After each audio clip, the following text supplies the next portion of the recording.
হ্যাঁ, এসে শয়তান ভোগ বিলাসের কারিয়া নিয়েছে ইমান তাদের, আল্লাহর হারায় মুসলিমাত হয়েছে সর্বহারা। একটা গল্প শোনাই। আমি তো ধরেন আপনাদের এলাকাতে মানুষ হয়েছি, ইসলামপুরের ছাত্র।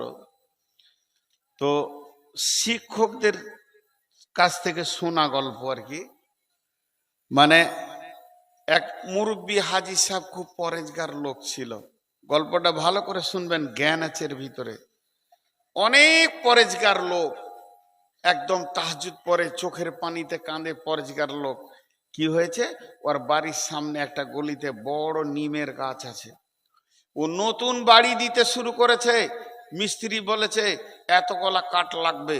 তো মিস্ত্রিকে দেখে বলছে এই গাছটা হবে না। বলছে গাছটা কার? বলছে আমার। বলছে যথেষ্ট, কাঠ বেড়ে যাবে, কাটবো, কাল কাটবো। তো সকালে হাজি সাহেব একটা কোড়াল নিয়ে গাছে কোপ মারতে যাবে।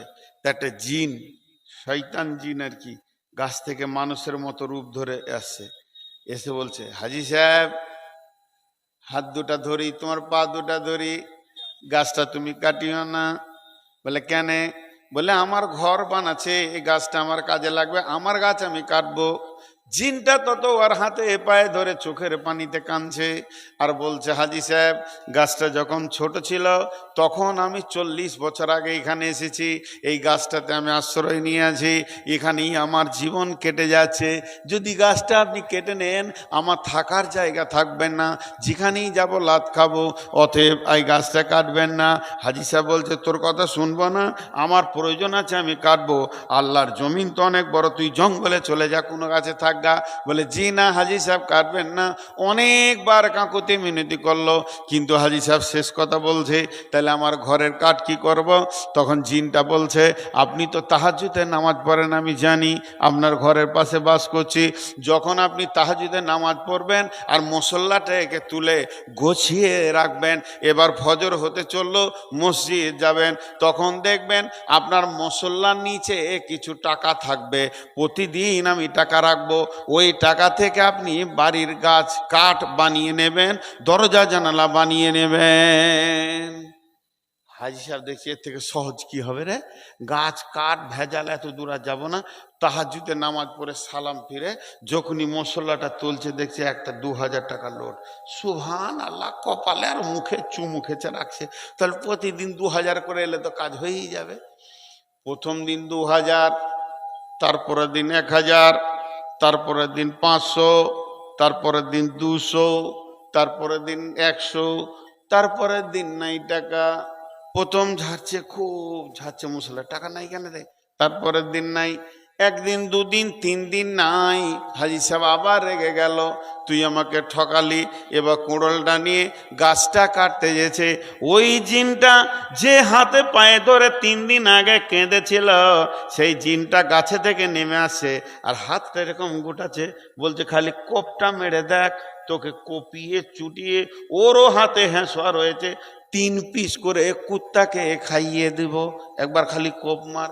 হাজি সাহেব তো ভয় খেয়ে গেছে, হাত থেকে কোরালটা ফেলে দিয়েছে। জিনটাকে জিজ্ঞেস করছে ভাই 5 দিন আগে তুই আমার পায়ে ধরলি আর আজকে আমাকে এত হুমকি দিছিস কেন? বলে তখন তোমার ঈমান ছিল, তোমার সাথে আল্লাহর গার্ড ছিল, ফেরেশতা ছিল। প্রথম তো আমি মারা নিয়তেই নেমে এসেছিলাম, কিন্তু ফেরেশতাগুলো যখন দেখলাম, গার্ডগুলো দেখলাম, আমি ভয়ে একটা রাস্তা খুঁজলাম কেমন করে ওর ঈমানটাকে ফিউজ করা যায় আর কেমন করে এই গাঁটগুলোকে সরিয়ে দেয়া যায়। কিছু টাকার লোভ দেখিয়ে দিলাম, মাত্র 2-3 হাজার টাকা। এই টাকাতেই তোমার ঈমানটাকে, ঈমান নামে টিউটাকে ফিউজ করে দিলাম। এখন তোর সাথে একটা কুত্তাও নাই, আমি তোকে পেটে কিস বানিয়ে দিতে পারবো। বন্ধুরা আমার, এই মুসলমান ও যুদ্ধে নেমেছে, তবুক, উহুদের যুদ্ধে, হুনাইনের যুদ্ধে এই মুসলমান নেমেছে। আর একদিক থেকে ফেরেশতার সাহায্য এসেছে। আজকে মুসলমান আল্লাহকে ছেড়ে দিয়েছে, আল্লাহর সাথে সম্পর্ক কেটে গেছে, দুনিয়ার সঙ্গে সম্পর্ক জুড়ে গেছে, টাকা পয়সা মাল মত্তা গাড়ি বাড়ি আন্না বিবি ছেলে নিয়ে আত্মহারা হয়ে গেছে। বিয়ে শাদিতে রসুল থাকলো আর না থাকলো, আমার বিয়েটা রসুলের মতো হলো আর না হলো, আমার বেটা বেটির বিয়েতে রসুলকে দরকার নাই, দুনিয়ার সুখ শান্তির দরকার আছে। ক্যামেরা লাগবে, ছবি হবে, খেচক খেচক করে ছবি তুলবো, আনন্দ করব, আর ইসলামের বাইরে চলব। আল্লাহ বলছে থাম, আমাকে বুড়া আঙুল দেখেছিস, ফাতার আব্বাস ফাতার আব্বাস, অপেক্ষা কর, হাত্তা ইয়াতি আল্লাহ বিআমরিহি আল্লাহু লা ইয়াহদিল কওমাল ফাসিকিন। জি, রাস্তার ওই পাশে হাজির বাড়ি, এই পাশে মাস্টারের বাড়ি।